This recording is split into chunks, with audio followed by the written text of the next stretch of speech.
The current meta in CS is dominated by elite teams built around a structured style of play. They have different approaches, but the goal is the same. Take portions of map control and execute onto a site with carefully planned tactics. But if you take a quick glance at the top 5, you'll notice one outlier: mousesports. MOUZ actually succeeds with a much looser approach that relies on individual play.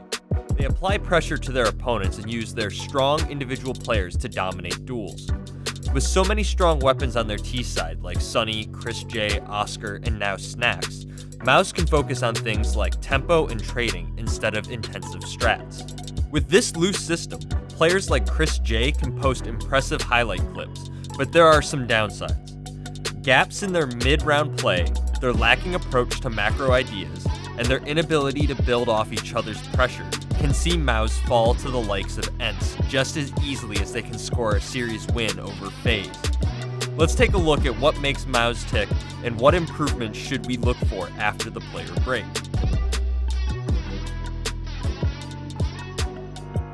After the 2018 winter player break, MOUZ took the scene by storm using a constant pressure style that many associate with Brazilian Counter-Strike. We can see a clear example of this in their game versus Navi in the quarterfinals of DreamHack Masters Marseille. It's round 6 and MOUZ start off with Stiko and Sunny taking top mid. Chris J throws utility towards A while Oscar rushes B apps for a pick with the off. With his fast timing and reactions, he's able to catch Zeus jump peeking at Van.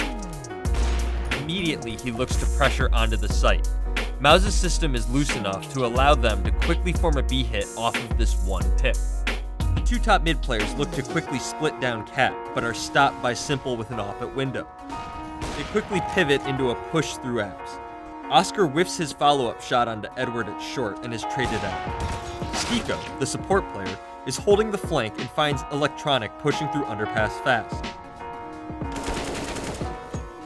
While Flamey would eventually close the 1v1 against Stiko to win the round for Navi, you can see how the pressure and explosive pace of MOUZ, triggered off their star player finding a pick, can get them into rounds. This round from Marseille is especially good at putting MOUZ's focus on this pressure into context when we compare it to round 10 of their Mirage game against ENCE from Cologne. We can see MOUZ set up in a more passive default compared to the last round, but still, Oscar finds a tight pick onto the Van player. Just like the last round, we see Oscar look to turn the pressure up and push fast onto site. Unfortunately for him, he's punished by Alu posted at short with an off of his own. Not wanting to challenge Alu, MOUZ are forced to make a mid-round adjustment instead of exploding onto B's site. Chris J and Snax run through underpass and up connector, looking to quickly split A and potentially catch a rotator going to market. MOUZ, however, are very sloppy in how they execute this fast push. They make noise in underpass, which prompts Alu to post up on connector. Alu easily punishes the telegraph peek of Snax and hits a nice follow-up shot onto Chris J through the smoke, in spite of both Chris J and Snax having utility to push Alu off the angle. From these two frags, ENCE are able to easily shut down MOUZ and win the round, despite Oscar finding the opening pick. In moments like these, we see some of the holes in MOUZ's game. Sure, they're able to establish an early advantage thanks to their loose playstyle, but as we saw, the lack of cohesion in the mid-round throws these advantages away. But if one thing fixes a lack of team play more than anything, it's time. In the 2 weeks from ESL 1 Cologne to the E-League Premier, we've already started to see better executes and more fleshed out ideas on the T side from MOUZ.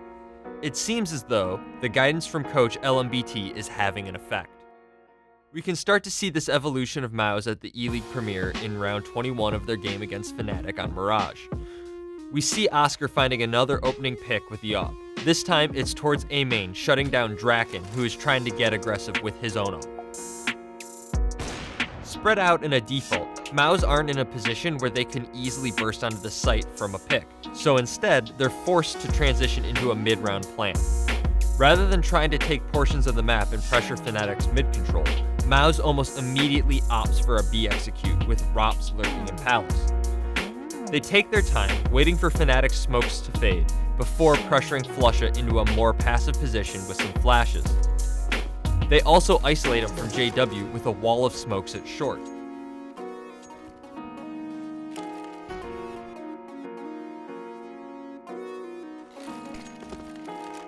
Maus even mollies Van just to cover all their bases. Snacks finds an entry onto Flusha, while JW finds a fortunate kill on Chris J from smoke. With the man advantage maintained, Maus is able to get the bomb down. Thanks to Oscar holding off the retake with the ops and Rops' timely flank, Maus take the round. While Maus' style can fall apart when players opt for a momentum-based play rather than a carefully communicated execute, it is important to notice its strengths. All of these rounds we've looked at started off with an op pick from Oscar, something he was able to pull off thanks to Maus' loose structure.